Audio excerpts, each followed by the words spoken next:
کیا آپ نے کبھی بندرگاہ پر کھڑے ہو کر کسی بہت بڑے کارگو جہاز یا لگژری کروز شپ کو دیکھا ہے؟ اور کیا آپ نے ایک خاص چیز پر غور کیا ہے؟ دنیا کے تمام جہازوں پر پانی کے نچلے والے حصے میں سرخ رنگ آخر کیوں ہوتا ہے؟ یہ سرخ رنگ باقی پورے جہاز سے بالکل الگ نظر کیوں آتا ہے؟ چلو اس کے بارے میں آپ لوگوں کو بتانا چاہتا ہوں۔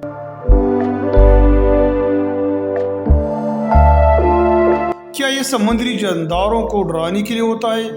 کیا یہ سمندر میں چھپنے کے لیے کیا جاتا ہے یا پھر کوئی خطرے کی نشانی ہے؟ حقیقت میں اس کو خوبصورتی سے کوئی تعلق نہیں ہے۔ اس کے پیچھے چھپی ایک بہت بڑی اور بہترین دلچسپ کہانی ہے۔ یہ کہانی پرانے زمانے کے جہازوں، سمندری جانداروں سے لڑنے کے طریقوں، جدید کیمسٹری اور پرانی روایات سے جڑی ہوئی ہے۔ آج ہم سمندر کے نیچے جائیں گے اور جانیں گے کہ آخر دنیا کے بڑے بڑے جہازوں کی نچلے والے حصے میں آخر یہ سرخ رنگ کیوں ہوتا ہے۔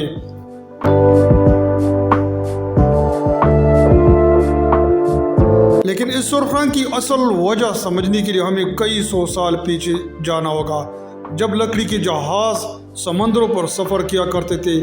اس زمانے میں سمندر کا سفر بہت آہستہ اور خطرناک ہوا کرتا تھا۔ جیسی لکڑی کا جہاز پانی میں جاتا، سمندر کے چھوٹے چھوٹے جاندار اس کے پیچھے چھپکنا شروع ہو جاتے۔ اس پر کھائی، سمندری گھاس اور چھوٹے چھوٹے خول والے جاندار یعنی بارکز جم جاتے تھے۔ لیکن سب سے بڑا مسئلہ ایک چھوٹا سا جاندار کا تھا جسے ہم عام زبان میں نائٹ وارم کہتے ہیں۔ یہ جاندار لکڑی کو اندر سے کھانا شروع کر دیتا تھا، یعنی جہاز پانی میں چلتے چلتے اندر سے کمزور ہونے لگتا تھا۔ اس مسئلے کو بائی فولڈنگ بھی کہا جاتا ہے، یعنی جب سمندری جاندار جہاز کے ساتھ چپک جائے اور اس کی رفتار کو کم کرے۔ اب آپ یہ سوچ رہے ہوں گے کہ چند چھوٹے چھوٹے جانداروں سے اتنا بڑا مسئلہ کیسے پیدا ہو سکتا تھا، لیکن حقیقت میں یہ بہت بڑا مسئلہ تھا۔ ان جانداروں کی وجہ سے جہاز بہت بھاری ہو جاتا تھا۔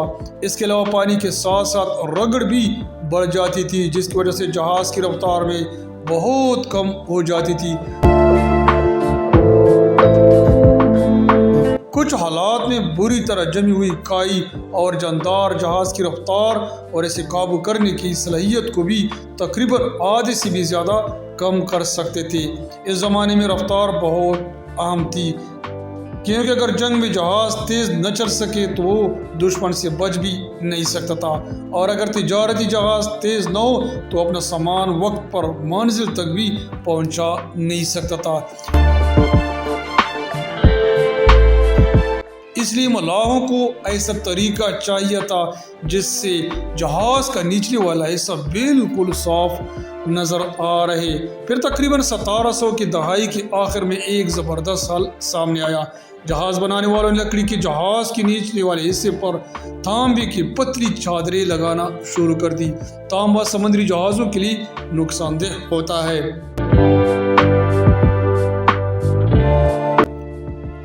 جب تانبا سمندر کے پانی کے ساتھ رابطے میں آتا ہے تو ایسا ماحول بناتا ہے جس میں یہ جاندار آسانی سے زندہ نہیں رہ سکتے۔ بارنکل جہاز سے چپک نہیں پاتے تھے اور شب وارم جسے ہم نائٹ وارم بھی کہتے ہیں، اور شب وارم لکڑی کو بھی آسانی سے نہیں کھا پاتے تھے۔ اس طرح جہاز زیادہ صاف، ہلکا اور تیز رہتا تھا۔ لیکن اس کے ساتھ ساتھ جب صنعتی دور آیا، لکڑی کی جہازوں کی جگہ آہستہ آہستہ لوہے اور سٹیل کے جہازوں نے لے لی۔ اب ایک نیا مسئلہ پیدا ہو گیا۔ تانبے کی چادریں لوہے کی جہاز کے ساتھ لگانا ٹھیک نہیں تھا، کیونکہ سمندر کا نمکین پانی ایک تاثر بیٹری کی طرح کام کرتا ہے۔ تانبے اور لوہے کے درمیان ایک کیمیائی عمل شروع ہو جاتا ہے جس سے لوہے کو بہت تیزی سے زنگ لگ سکتا تھا۔ لہذا جہاز بنانے والوں نے ایک نیا حل نکالا۔ انہوں نے ایسی خاص پینٹ بنائی جو جہاز کو سمندری جانداروں سے بھی بچا سکے۔ اس پینٹ میں ایک اہم چیز استعمال ہوتی تھی جس کو ہم کاپر آکسائڈ کہتے ہیں، اور کاپر آکسائڈ کا قدرتی رنگ گہرا سرخ مائل ہوتا ہے۔ یہی وجہ ہے جہاں سے جہاز کے نچلے والے حصے کا مشہور سرخ رنگ سامنے آیا، یعنی یہ سرخ رنگ جیسے ہم اکثر بڑی بڑی کشتیوں یا سمندری جہازوں میں دیکھتے ہیں کسی فیشن یا خوبصورتی کے لیے نہیں ہوتا ہے۔ یہ صرف اس خاص پینٹ کی وجہ سے تھا جو جہازوں کو سمندری جانداروں سے بچا رہی تھی۔ وقت گزرتا گیا اور جدید کیمسٹری نے بہت زیادہ ترقی کر لی۔ آج ہم ایسی اینٹی فولنگ پینٹ بنا سکتے ہیں جو پہلے کے مقابلے میں بہت زیادہ مؤثر اور مختلف رنگوں میں بھی دستیاب ہے، یعنی جہاز کے نچلے والا حصہ نیلا، کالا، سبز یا کسی قسم کی دوسری رنگ کا ہو سکتا ہے۔ تو پھر آج بھی سرخ رنگ اتنا عام کیوں ہے؟ یہ بہت بڑا سوال ہے۔ بیسیکلی اس کی ایک وجہ یہ روایت بھی ہے۔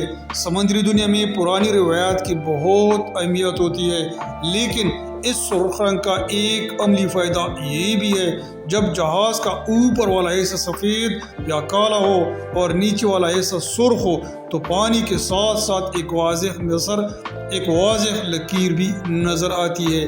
اس سے عملے کے لیے یہ دیکھنا آسان ہو جاتا ہے کہ جہاز پانی میں کتنا نیچے بیٹھا ہوا ہے۔ یہ چیز جہاز پر بنی ہوئی ایک خاص نشانی یعنی پلیم سول لائن کو دیکھنے میں بھی بہت زیادہ مدد دیتی ہے۔ یہ نشانی بتاتی ہے کہ جہاز میں سامان محفوظ حد تک بھرا ہوا ہے یا وہ ضرورت سے زیادہ بھاری ہو چکا ہے۔ تو اگلی بار جب آپ کسی بندرگاہ پر ایک بہت بڑے جہاز کو دیکھیں تو اس کے نیچے موجود سرخ رنگ کو صرف ایک عام پینٹ نہ سمجھیں، اس کے پیچھے تقریباً 300 سال پرانی ایک بہت بڑی دلچسپ اور مشہور کہانیاں چھپی ہوئی ہوتی ہے۔ جو چیز کبھی لکڑی کے جہازوں کو لکڑی کھانے والے چھوٹے چھوٹے جانداروں سے بچانے کے لیے شروع ہوئی تھی، وہ آج دنیا بھر کے جہازوں کی ایک مشہور پہچان بن چکی ہے۔